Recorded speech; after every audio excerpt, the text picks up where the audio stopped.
Então, pessoal, nesse vídeo de hoje a gente vai falar um pouco sobre o diagrama fosorial do relé 67, tá? Do relé direcional, função 67. Nas duas últimas aulas eu falei com vocês ali uma aplicação prática, né, da função 67, né, que é no curto monofásico em redes de distribuição, né, para proteger, né, a cabine primária de alguns clientes, né, que tem um transformador em Y aterrado. Proteger da atuação indevida, a gente acaba utilizando a função 67. Né, e na aula 1 eu dei toda a contextualização do problema, e na aula 2 a gente viu uma simulação, né, aplicada na prática ali, colocando aqui as correntes em cima do diagrama fosorial. Nessa aula eu queria dar um foco maior aqui nessa parte do diagrama fosorial, tá, e explicar como que funciona, né, o relé 67 em cima desse diagrama. E para começar, né, a gente tem que ter em mente que o relé 67 ele tem três principais grandezas aqui na parametrização dele, tá?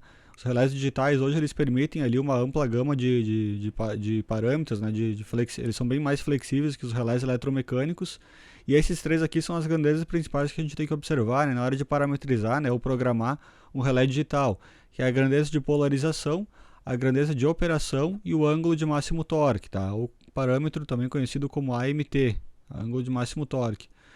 Então, o relé 67, tá? Para ele detectar a direção, né, do fluxo de potência, ele precisa receber informação da tensão e da corrente elétrica. Porque em corrente alternada, para a gente conseguir definir o sentido de um fluxo de carga, a gente precisa do ângulo relativo entre as tensões e as correntes, né? Já na corrente contínua, né, a gente sabe que o fluxo de potência ele flui, né, na mesma direção da corrente, mas em corrente alternada, como é que a gente sabe, né, como que o fluxo de potência está indo de um lado ou está indo para o outro, né? Através do ângulo, né, relativo entre a tensão e a corrente AC, tá, senoidal. Então, por isso que o relé 67 ele tem que receber, né, TPs, né, os TPs que são os transformadores de potencial, que vão estar além da tensão do circuito primário, né, entregando em um valor proporcional muito menor aqui em baixa tensão no secundário, e os TCs a mesma coisa, vão estar além da corrente de alta intensidade ali no primário e vão rebaixar, né, para um valor bem menor aqui para a entrada, né, no relé, para que aqui em conjunto com essas duas ele consiga dar a direção, né, do fluxo de potência e decidir se deve atuar ou não, né, se deve gerar trip ou não da função 67. E esse ângulo de máximo torque, né, ele é o ângulo que é tomado a partir da grandeza de polarização. Então, primeiramente, explicando a grandeza de polarização, ela pode ser a tensão ou pode ser a corrente. Tá? Na grande maioria dos casos do que eu estudei na bibliografia aqui, a grandeza de polarização normalmente é a tensão. Tá? E a de operação é a outra que sobra, né? No caso, normalmente é a corrente elétrica. Normalmente a gente tem esses três caras aqui mais comuns, três valores para a polarização do relé, que é o 30 graus, 60 graus ou 90 graus. O que é esse ângulo aqui, né? Ele é o ângulo aqui entre a tensão de polarização e a corrente de operação, tá? Então, se a gente olhar aqui embaixo, por exemplo, tá? A gente tem um diagrama fosorial aqui, né, de um sistema elétrico em sequência positiva, sequência direta ABC. E aqui a gente tem as tensões de linha, né, VAB, VCA e VBC, que são sempre 30 graus aqui adiantada, né, em relação à respectiva tensão de fase. Então, o VBC adiantado de 30 do VB, o VAB adiantado de 30 do VA e o VCA adiantado de 30 aqui do VC.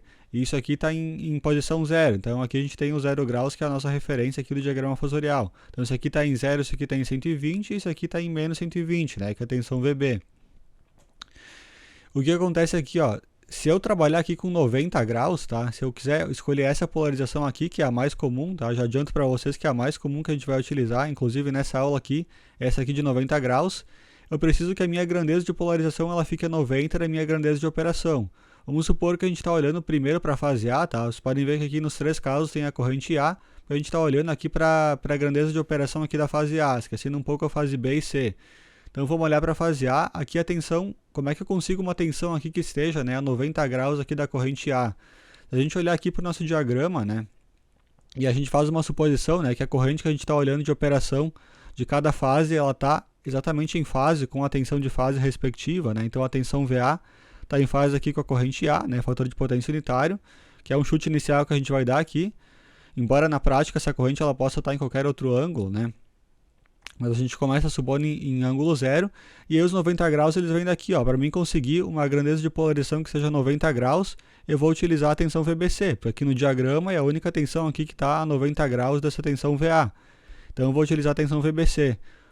E aí, se eu quiser olhar aqui depois para a fase B e para a fase C é a mesma coisa. Se eu olhar aqui para a corrente B aqui depois, qual que é a tensão aqui que está a 90 graus dela, né, aqui no diagrama? Essa daqui que é a tensão VCA. Então a tensão VCA, vocês podem ver que ela forma um ângulo reto aqui com a corrente B, né, de operação na fase B. E aqui para a fase C, né, se eu traçar aqui a corrente C aqui em fase com a tensão VC, qual que é a tensão aqui que está a 90 graus dela? Né, essa daqui, ó, tensão VAB. Então a grandeza de polarização aqui para a fase C, né, para a corrente C, seria a tensão VAB. Ou seja, resumo disso aqui que eu falei, né?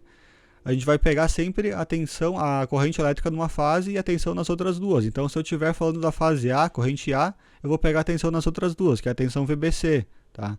Só que tem que tomar um cuidado que não é tensão VCB, né? É tensão VBC. Então, são essas três aqui, ó, VCA, VAB e VBC. Porque VBC é diferente de VCB, né? VCB ela estaria aqui em ângulo de mais 90, essa daqui tem ângulo de menos 90. Então isso daqui a gente tem que tomar um certo cuidado, tá? Que são essas três tensões aqui. Isso aqui tem no manual do relé também, né? Depois para vocês não se perderem, né? Na hora de fazer as conexões, as ligações, ele deixa bem claro aqui quais que são as grandezas de polarização que ele deve receber. Agora, se eu quisesse um outro ângulo, né? Para polarização, por exemplo, de 30 graus, eu ia ter que utilizar a tensão VAC, ó, para a corrente A. A corrente A está aqui, né? Se eu seguir plotando aqui a corrente, a tensão VAC, isso daqui vai dar um ângulo de 30 graus, tá? Então, para a polarização de 30, eu teria que utilizar, para a grandeza de operação aqui da fase A, a tensão de polarização VAC.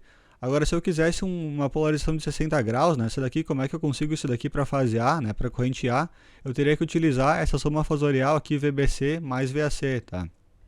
Mas como eu falei, a gente não vai dar muito foco aqui nessas duas, né? Porque a principal, que mais é utilizada aqui pelos relés, é essa daqui de 90 graus. Então, para uma determinada grandeza de operação, eu vou utilizar a tensão nas outras duas fases. Então, aqui se eu estou falando da fase A, eu vou estar utilizando a tensão de polarização da fase BC, né? A tensão BC. E o ângulo de máximo tórico, tá falando um pouco dele agora, ele é o terceiro parâmetro importante que a gente tem que ajustar aqui, né? E a gente vai ajustar esse cara aqui em função aqui do valor, né, do ângulo da corrente de falta que a gente vai obter na nossa simulação. Então, quando a gente vai parametrizando esse relé aqui, né, para decidir qual que vai ser o AMT, o ângulo de máximo tórico que a gente vai utilizar, a gente vai olhar aqui para o ângulo, né, da corrente de falta que a gente obteve no simulador e vai adotar um valor. Como eu falei, né, no início da aula também, para esse cara aqui também existe um valor típico, né, que no caso aqui é 45 graus, que é um valor recomendado pelo fabricante do relé, mas nada me impede, né, que eu possa setar um outro valor caso o 45 aqui não seja adequado para o meu sistema elétrico em questão, tá? Mas é um valor aqui que geralmente ele atende bem aqui às faltas, né, que a gente tem aqui no sistema, conseguindo uma boa coordenação aqui entre a área de atuação e não atuação. Então 45 graus também é um valor típico, que a gente vai seguir no nosso exemplo. Bom, vindo para o lado aqui um pouco, tá? Isso daqui, ó, por exemplo, essa figura ela foi retirada do manual de um relé da Pextron, né, por exemplo, né? Então os relés 67 eles possuem uma unidade direcional por fase, né, uma por fase, sendo a corrente de cada fase a grandeza de operação e a tensão entre as outras duas fases a grandeza de polarização. Ou seja, esse relé aqui, então ele utiliza aquela conexão 90 graus, né, a mais comum que a gente viu. Ou seja, para a corrente elétrica da fase A, tá? Para a grandeza de operação aqui da fase A, eu vou entregar a polarização entre as outras duas fases, que é a tensão VBC. Então, a tensão de fase B menos a tensão de fase C vai me dar a tensão VBC. Para a corrente de operação aqui da fase B, né, o relé que vai monitorar a fase B, a polarização vai ser a tensão VCA, e para o relé aqui que vai monitorar a fase C, a tensão de polarização vai ser a tensão VAB. Tá? Então, vocês podem ver aqui conforme essa legenda, né, exatamente isso daqui. E aqui do lado tem um diagrama, né, que mostra a conexão trifásica aqui dos TCs e dos TPs, né, em cima desse relé 67. Então aqui a gente tem como se fosse três unidades direcionais, né, a unidade direcional da fase C, da fase B e da fase A. Vamos olhar, por exemplo, a fase C aqui, ó, qual que é a corrente que ela recebe, né, a corrente da própria fase que ela está lendo, no caso a corrente C. Então isso daqui vem daqui de cima, né, se a gente seguir esse diagrama unifilar aqui, a gente chega nesse ponto aqui. Então, corrente da fase C, é a STC aqui que está lendo aqui, ela entra aqui na bobina de corrente desse relé, e a tensão, né, como a gente viu aqui do lado, tem que ser a tensão VAB. Então, ele vai pegar aqui, ó, aqui tem os três TPs aqui, tá? Eles estão lendo aqui a tensão do sistema elétrico, né, eles estão traduzindo essa tensão aqui, né, que está na ordem aqui dos KV, eles transformam isso aqui numa baixa tensão, no caso aqui 120 volts, para que ele possa ser lido aqui pelo relé. Então, aqui eu tenho a tensão VAB, tá? Se a gente subir aqui, a gente tem o VA, e subir aqui, a gente tem o VB. Para a fase B, ele vai ler a corrente na fase B, não, obviamente, né? IB, e a tensão aqui vai ser a tensão VCA. Então aqui eu vou ter a tensão mais menos VCA. E para a fase A aqui, né, eu vou ler a corrente de atuação, que aqui é a fase A, e a tensão vai ser a tensão VBC. Tá? Que nem ele mostra aqui nessa legenda aqui. Aqui do lado também tem o do relé de neutro, tá? Que ele utiliza a tensão de sequência 0, 3V0, mas a gente pode ver isso daqui numa próxima aula, né, para não ficar muito confuso. Então, como eu falei para vocês, né, para ele conseguir ler a direcionalidade do fluxo de potência, ele tem que receber a informação dos três transformadores de corrente, né, do TC, e das três tensões aqui, né? No caso que ele transforma em tensões de linha, né? Ele lê na fase aqui, mas a ligação é feita aqui para que o relé receba essas tensões de linhas, né? E tenha as suas polarizações adequadas. Aí esse relé 67 ele vai, né, permitir ou não o trip aqui da função 50 e 51, que vai comandar ou não a abertura desse disjuntor aqui, né? Que é o elemento 52 aqui do sistema de proteção. Vamos para a parte agora do desenho, né, do diagrama faseal, para a gente obter a região de operação e de não operação aqui da função 67. Tá? Lembrando que essa função 67 ela nunca trabalha sozinha, tá? Ela sempre trabalha em conjunto com alguma outra função, comumente a função 50 e 51, né, que é a função que vai ler ali, né, se o sistema está trabalhando com corrente normal ou sobre corrente, né? E aí a função 67 ela só dá a direção, né? Para determinada direção ela vai permitir a atuação do trip, né, da função 50 e 51, e para outra determinada direção ela não vai permitir, tá? De acordo com o que o projetista ali fizer, né, na programação do relé. Então vamos supor, tá, que a gente vai seguir com a fase A. Então lembra que eu falei ali que são 3 relés, né, um para a fase A, um para a fase B, um para a fase C. Para facilitar o nosso entendimento aqui, vamos seguir com a fase A. Então aqui está a minha tensão VA, né, e a minha grandeza de operação aqui da fase A, que é a corrente A. E o ângulo de 90, né, a tensão de polarização é aqui, a tensão VBC, que está em ângulo aqui exatamente de 90 graus. Tá? Então a gente acabou de definir a nossa fase, né, que a gente está falando da fase A, e a grandeza de polarização dela, que é a tensão VBC. Próximo passo é definir o ângulo de máximo torque, tá? Que a gente definiu a tensão de polarização e o ângulo de máximo torque. Como eu falei para vocês, um valor típico aqui é 45 graus, tá? E como é que eu desenho esse cara aqui, né? Eu vou desenhar ele sempre a partir aqui da minha tensão de polarização. Então ela está aqui. Se eu subir para cá, né, nessa direção aqui, no sentido anti-horário aqui, 45 graus. E eu vou ter exatamente nesse ponto aqui, né? Eu vou traçar uma reta aqui até a ponta do círculo aqui, que vai ser a minha reta do ângulo de máximo torque. Então a gente já definiu as três características importantes, né? Que é a grandeza de atuação, é a corrente elétrica aqui na fase A. A grandeza de polarização, que é essa daqui, a tensão VBC. E o ângulo de máximo torque, que é esse daqui. Agora, como é que eu defino o meu plano de atuação e não atuação, né? Em cima desse diagrama fasorial? Eu vou pegar aqui duas retas e vou traçar aqui, ó, essa reta aqui, ó, lilás aqui, eu vou traçar ela aqui a partir desse cara aqui. Então eu vou pegar aqui mais 90 graus aqui, né? Vocês podem ver aqui, eu tenho um ângulo reto aqui de mais 90, tá? Isso aqui não está perfeito porque foi feito na mão, mas em que vocês considerem que aqui eu tenho 90 graus, e aqui é a mesma coisa. Aqui eu tenho menos 90 com essa reta daqui. E aí com esse ponto aqui, ó, eu traço essa reta aqui, tá? Que vai dividir esse cara aqui em dois planos, o plano de atuação, tá? Que pode ser esse aqui de baixo, e o de não atuação, que vai ser o outro, o que sobrou aqui de cima. Também posso inverter essa lógica no relé se eu quiser, né? Se eu quiser que esse aqui seja o de atuação e o de baixo de não atuação, também eu posso definir isso daqui no relé, tá? Normalmente, né, para faltas ali no sentido do cliente, né, que vão dar concessionária para o cliente, a gente define essa região aqui como a região de operação e essa aqui como a região de bloqueio ou não atuação.